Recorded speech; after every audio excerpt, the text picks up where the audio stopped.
All right, welcome back to the Central Valley Buzz, everybody. I'm your host, Chuck Leonard. In the Golden Valley Unified School District, things are crazy out there. They're not really so unified right now. Let's bring in John Moseley and Carla J. Neal to talk about it. Hello, guys. How's it going? John, nice to see you. Carla, nice to see you. But let's just get right down to it here. You guys were voted into office as supervisors in November. We were elected to the Board of Trustees in November. Okay.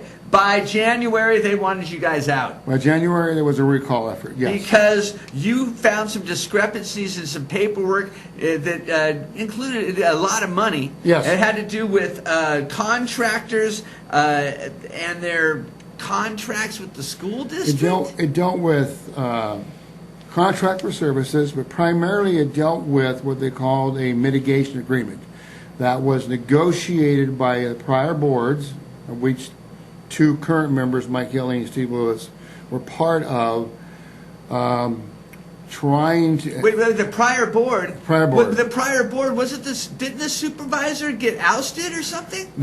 We replaced two of the prior board members. Or the superintendent. And the superintendent left. The superintendent left in the middle of some type of FBI investigation? There is not an FBI, there is a security exchange investigation going on, and he was deposed.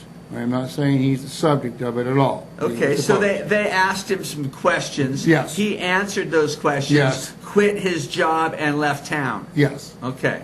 And since that time, we got into this mitigation agreement that he was part of the negotiations, and it became very clear to us that it was, on the surface, it appeared as if it was written to, and this is my opinion, to the benefit of the developers. And the existing prior board members said they were there trying to assist the developers. Because the developers, when they build new housing tracts, part of their profit, their money, is to go to build schools in that area for the children that will live in those homes. And they were trying to make it as least expensive for them as possible. They set up a scheme, and I call it a scheme, where... A scam? Well, those people, the new home buyers, wouldn't have to pay on the general obligation bond that built the high school and middle school. But the taxpayers would? The existing taxpayers would have to pick up the load. It gets a little worse, because you and I talked about this. I wanted this studied, not just the layman, John Moseley, looking at this and saying, you've got a really bad agreement. There are issues with it.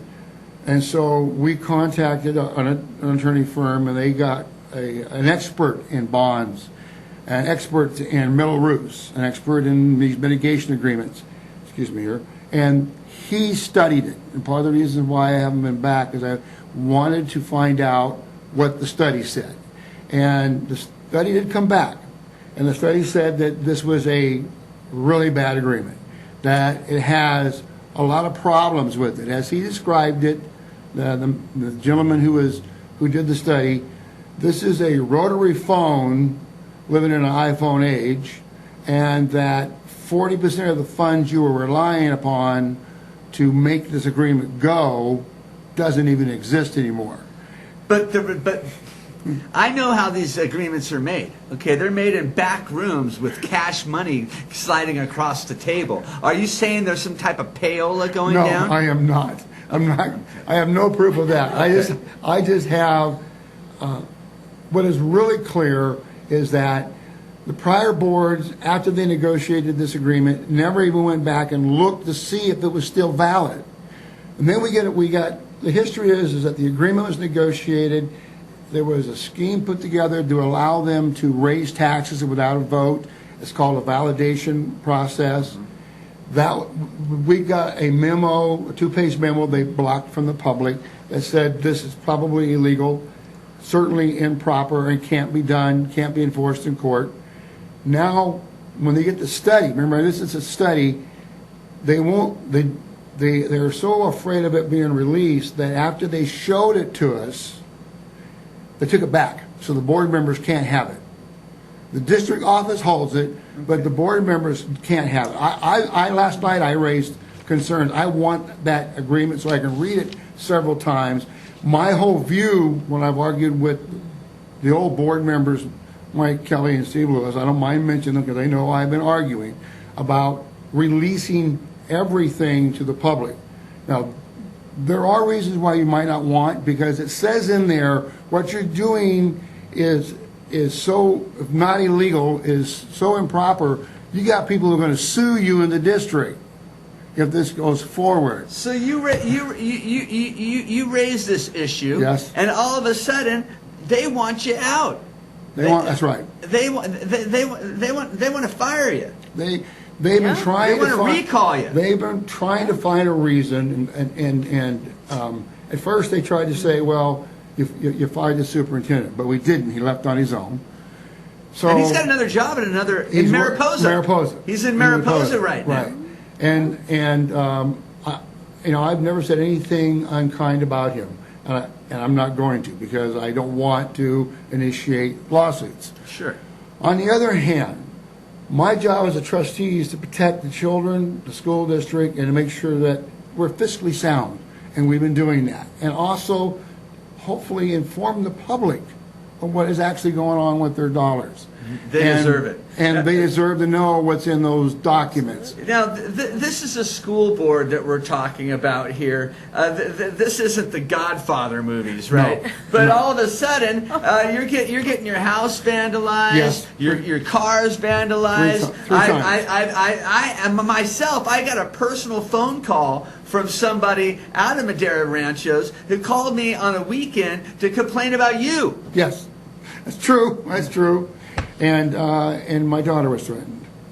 I've had for sale signs put up at my house in the middle of the night. So that's about the extent of the vandalism at my house. They put for sale signs at mine, but we've had, I feel, some bullying. Certainly hateful words said to us without any factual substance, just mean. Just mean kind of things being said, and. But that's okay. That comes with the territory of being in public office. We have, pretty thick skin. But, being an educator, I would not tolerate bullying in my classroom. We don't tolerate bullying in our district. We have no bullying policies. But yet it feels like because we are trying to be transparent, we are susceptible to people that don't like us, and sometimes they're very harsh comments. Who are the people that are retaliating against you? You don't have to sit and tell me names, but what sector are they? Well, they're all the individuals involved with the recall. So other people on the board, other people that are involved at the school, other people that are vandalizing your home. I didn't see who did it. So I'm not going to make that accusation. I truly believe it's people who are involved. There's some people out of the school district that are really taking sides in this, aren't they? Yes. Why is that? Because this is about development. In the end, the irony of this is that like I told you, I got elected to fix the drinking fountains. Turns out I'm in the middle of a argument over development in Madera County on the Bluffs. It turns out that it deals with water. It turns out that it deals with higher taxes for existing taxpayers, so that it's easier for developers to sell their homes, make a larger profit. Turns out that we've had board members say they were trying to protect the interests of the developers, when as a board member you should be trying to protect the interests of the school district. Again, you don't protect other people unless you've been paid to protect other people. I will not make that accusation. I know how this goes down. The contractor saves a lot of money by not having to build the schools, and it gives a little bit of money to someone to sweep it under the rug. I know how this stuff works. It's even worse than that, because not only do they get a break on the taxes, the general obligation bond that was passed by the existing taxpayers, under the belief that everybody in the district will share the weight. That isn't going to happen. But that money that was derived can be used to build the new schools, even though the developers aren't going to contribute any money toward the upkeep of the existing schools. Are they gonna recall you, John? Are you gonna get fired? I have no idea. Carla? If you'd asked me 6 months ago, I'd have been more pessimistic. I'm more optimistic today than I was. But it's been You getting hard. people to listen to you? It's been hard to get the message out. Chuck, I'll answer that. I think it's going to be a very tight race. You know, it's up to the voters, obviously. I'm hoping that they'll allow us to finish our terms and then decide. That seems more democratic. We've not broken the law in any way. We've done nothing of which would justify removal from public office when we were voted in by a majority of our constituents. And we ran on open transparency. We ran on a balanced fiscal budget. We're doing the things we said we were going to do. We balanced the budget. So, and we haven't laid off any teachers, and that hasn't happened in 5 years. And we gave a pay raise. And they got a pay raise. Because they deserve it. We hadn't had in 7, and we balanced the budget. And we did it using only ongoing money. Because we are, Kathleen and Carla and I are actually fiscal hawks. Fiscally responsible. I think, we're very vulnerable. I do feel there are people that really want us out, and they may have something at stake or had something at stake that is now threatened. But I would guarantee that. I mean, that seems to be the case to me as well. A lot of special interests, but it really, we're trying to get the word out of how we see things at this You getting time. more people on your side? I believe you so, get yes. people to listen? When I listen to people talk to me now, there are people who are saying I've changed my mind. I would not have predicted my election the first time by the majority I got. So I don't know this time. All I know is that if we're removed, you're going to put back in a group of people who don't know any of the history we've dug up, and you're back to a school board that is dealing with developers from a whole different view. Our view is it's the school and the taxpayers. Their view always was it's the developers, and that's the big difference. Plus, we want to be transparent, and I am transparent. Absolutely. I believe you are, and I believe you're doing the right thing for the kids of the Golden Valley Unified School District. Carla, good luck with everything to you. Thank you. John, good luck with everything to you. And when you guys are really ready to sell your house, you can get a hold of Mike Briggs Properties. No problem. There you go. All right. Hey, we had a great time today. I hope you guys had a great time, too. We're going to take off. We'll see you right here tomorrow at 10 a.m. on KAIL.